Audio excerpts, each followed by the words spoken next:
Well, I mean, I'll take it, right? 85% accuracy. I think there was some that I still missed. It's either I miss or it's the current note effect hit window. Because what I'm noticing when I'm playing is, let's say I have open strings on the left, right? But then I have frets on the 5, 8, 10 on the right. I'm noticing that I should be looking at the right, because on the left, I'm already done. I already played that note. And I should be looking on the right where the active notes are coming down on the screen.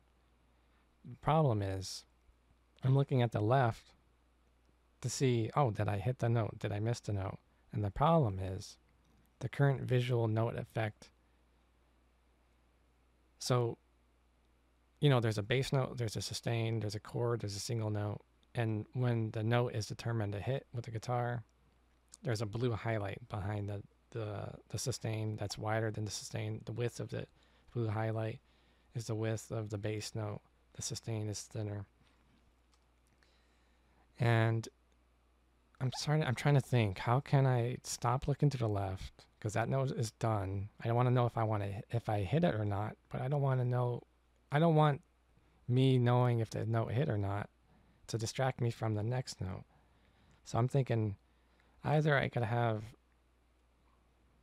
need a system that fixes the short, because the problem is that the notes that I'm trying to see if I hit or not have little sustain, because it's a palm mute.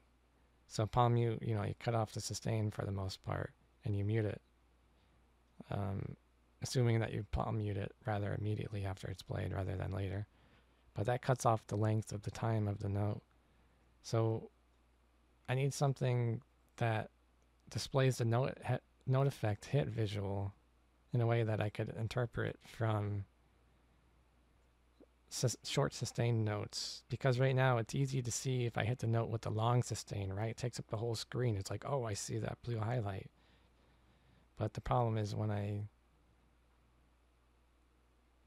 have short sustained notes, I don't have that same visual note effect that I could read easily, and it's distracting me from playing the next note. So with that said, I'm thinking of perhaps having the finish line glow. That's the width of the screen. And that should be good to say, like, note effect hit. There's different layers to this, right? So I have the finish line drawn at a particular order because I want the notes to override the finish line if there's an active note for the bass note. While the sustains could currently move past the finish line, you could tell. I'm trying to determine that.